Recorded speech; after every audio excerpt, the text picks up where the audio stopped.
October 27th, 1962. Somewhere beneath the Caribbean Sea, a Soviet submarine shakes violently as explosives detonate against its hull. Inside, 3 men argue in the dark, in stifling heat, about whether to fire a nuclear weapon. 2 of them are ready to say yes. This is the story of the one man who said no. 5 days earlier, President John F. Kennedy told the American people something terrifying.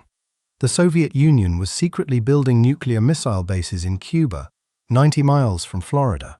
For 13 days, the United States and the Soviet Union stood closer to nuclear war than at any point before or since. Kennedy ordered a naval blockade around the island. American warships were told to stop any Soviet vessel and force it to the surface, using small explosive charges as a warning if it refused. What Washington did not know was that 4 Soviet submarines were already in the water nearby, and each one was carrying something far more dangerous than anyone on the American side suspected. A live nuclear torpedo, roughly as powerful as the bomb dropped on Hiroshima. To understand what happened next, you need to understand who was on board. Vasily Arkhipov was born into a peasant family outside Moscow in 1926. By his mid-30s, he had built a reputation as calm, capable, and quietly fearless. 1 year earlier, in 1961, Arkhipov had been serving on a different submarine, the K-19, when its nuclear reactor's cooling system catastrophically failed during an exercise near Greenland. With no way to contact Moscow, 7 engineers volunteered to enter the reactor compartment and rig an emergency fix, knowing they were absorbing lethal doses of radiation as they worked. They saved the submarine. All 7 of them were dead within a month. Arkhipov himself was irradiated. He had already looked nuclear catastrophe in the eye once, and paid a price for it that would ultimately contribute to his death decades later.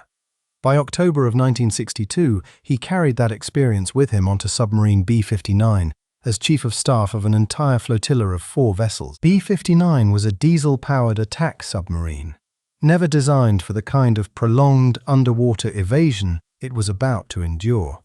On October 27th, 11 American destroyers and the aircraft carrier USS Randolph located the submarine near Cuba and began dropping practice depth charges, explosive warning signals meant to force it to the surface. To the 80-man crew trapped below, those explosions did not feel like warnings. They felt like an attack. B-59 had been out of radio contact with Moscow for days. It was too deep to pick up any broadcast that might tell them whether war had already begun above the waves. Conditions inside had become unbearable. The air conditioning had failed. Temperatures climbed past 40 degrees Celsius in some compartments. Carbon dioxide levels rose as the air grew thinner.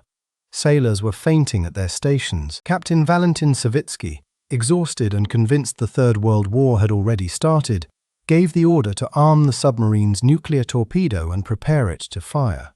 He is reported to have said, "Maybe the war has already started up there. We're going to blast them now. We will die, but we will sink them all." On most Soviet submarines, only 2 signatures were required to launch a nuclear weapon: the captain and the political officer. But B-59 was different. Because Arkhipov held a higher rank as commander of the entire flotilla, Soviet protocol required a 3rd signature, his. Without his agreement, the torpedo could not be fired. An argument broke out in the cramped control room. Savitsky and the political officer, Ivan Maslenikov, both believed launching was the only option left. Arkhipov refused. He argued that the depth charges were too weak, too deliberate, to be the opening move of an actual attack. If the Americans truly wanted to sink them, he reasoned, they would use far more than warning explosives. His reputation from the K-19 disaster the year before gave his voice unusual weight in that room. He was not simply the dissenting officer. He was the man who had already proven he could keep his composure when everyone around him assumed the worst. Slowly, under pressure, in stifling heat, with a live nuclear weapon already armed, Arkhipov talked Savitsky down. Instead of firing, the submarine surfaced, directly among the American ships that had been hunting it and waited for orders from Moscow. No missile was ever launched. No war began that night. When B-59 finally returned to the Soviet Union, There was no celebration waiting for the crew. They were reprimanded for surfacing, for the loss of secrecy, for the entire embarrassing episode. One admiral reportedly told them it would have been better if they had gone down with their ship.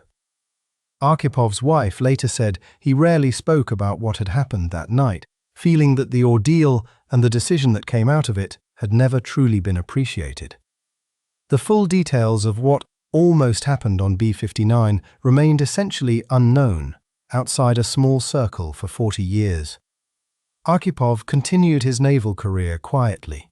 He was eventually promoted to Rear Admiral, then Vice Admiral, and took command of a naval academy before retiring in the 1980s.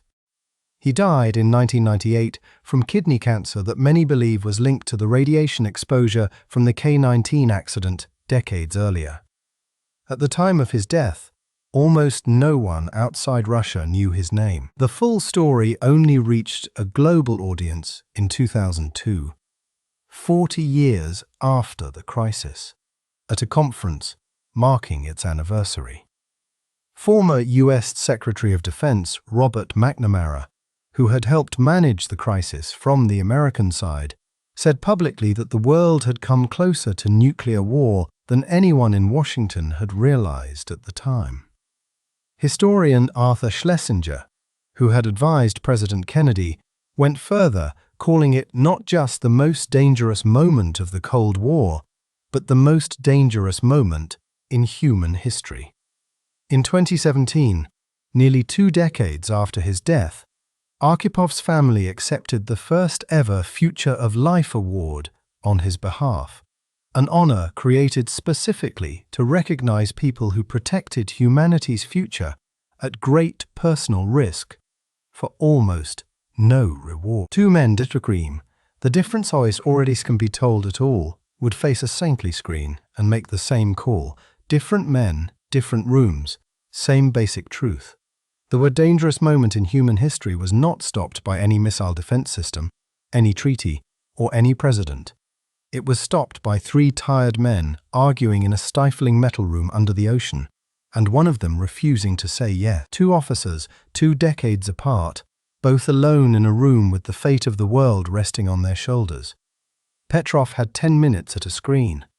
Arkhipov had a shouting match in a flooded, overheating steel tube beneath the ocean. Neither man asked to be put in that position. Neither man received a medal for it at the time. What they share is simple and worth remembering. When the moment came, they chose doubt over certainty, and the world is still here because of it.